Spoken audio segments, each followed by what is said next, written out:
today's cup of coffee, we have a submission by Greenjay, and he writes, "The same thing actually happened twice, a few months apart. I would have been around 7 or 8 years old. It was sometime after the sightings of the monk and fairies, in the same house but in a different bedroom. I woke up early one morning. As far as I remember, my parents were in but still asleep. When I woke up, I could hear whispering, which sounded like a group of people chanting a few words over and over. It was loud and clear, though not words that I could make out or understand. The chanting felt like it was inside my head rather than external and heard with my ears, but not like an inner voice or when a song gets stuck in your head.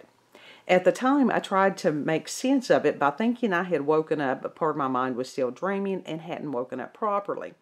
All I could think to do was to try to ignore it and hope it went away.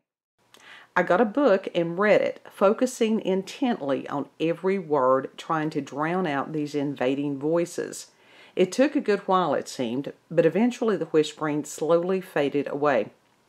I don't think I told my parents about this first time it happened, but after the second time, which I handled in the same way, I did tell them. I remember my mom taking me to the doctor, no doubt concerned I had schizophrenia or something. At the time, the best way I could describe the phenomenon was that it sounded like a steam train, which led the doctor to think it might have been fluid on my eardrum sounding like whispers. I knew it wasn't that, because it didn't seem to come from my ears. But it didn't happen again, thankfully. It was a frightening experience. One thing to add, I just remembered when my eldest stepdaughter was about the same age, she had the same happen to her and described much the same thing." Greenjay, I appreciate you so much for this submission. You always have had such wonderful encounters to share with us, and you're another one that has had a very interesting life and realities within this reality. And your experience seems very much akin to what I experienced when the entities would cluster around me and they were trying to communicate. Do you happen to remember if you felt cold, perchance, at the time of the whisperings? That was one of the signs for me that entities were near. It was like they would steal heat from my body. So, and also, did you ever find out if there was a monastery in that area? And if so, could, the chants have been in Latin or a language that you were not familiar with? Perhaps, some kind of Celtic language? With your experiences, it's hard to tell what dimension this was from, for real.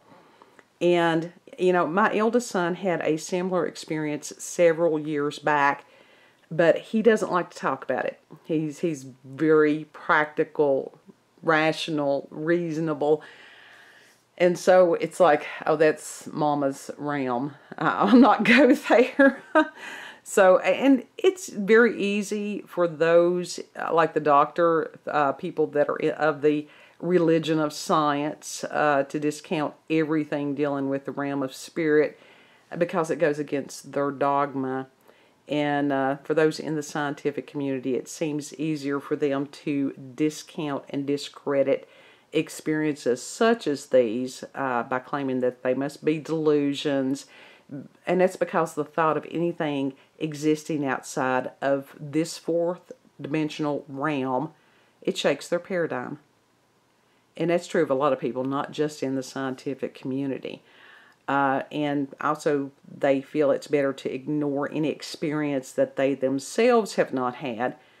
And that's a huge amount of arrogance right there.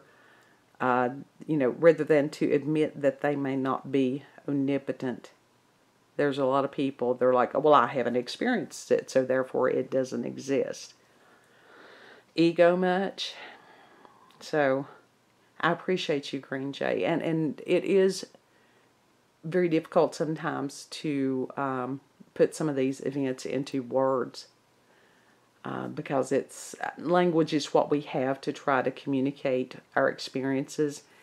And when you have something that is outside the realm of understanding, you did a wonderful job explaining that. But to hear on a spiritual level, that's just like to see on a spiritual level. It's not with your physical eyes. It's somewhere, I've described it on some of it, it's almost like on the back of my brain that I see things. And that's just like, there is a difference between hearing something with your physical ears. When I talk about, that God speaks, it's always in that heart section. It is that heart chakra, as opposed to other things that you do hear in the realm of spirit. So I got it, Jay. I appreciate you very much. If anyone out there has paranormal, supernatural, aliens, UFOs, Bigfoot, whatever that you would like to discuss that you've experienced, it could be local legends, anything like that, just go ahead and send me an email at cupofcoffeewithscream@gmail.com. And if you just need someone to listen to you and to share your experience, go ahead and send that also. You're not going to be made fun of. You're not going to be shamed. You're not going to be called crazy or any of those things. Because I understand that I don't understand much. And that somebody's experience is their experience. And it needs to be honored. You all have a beautiful, blessed day.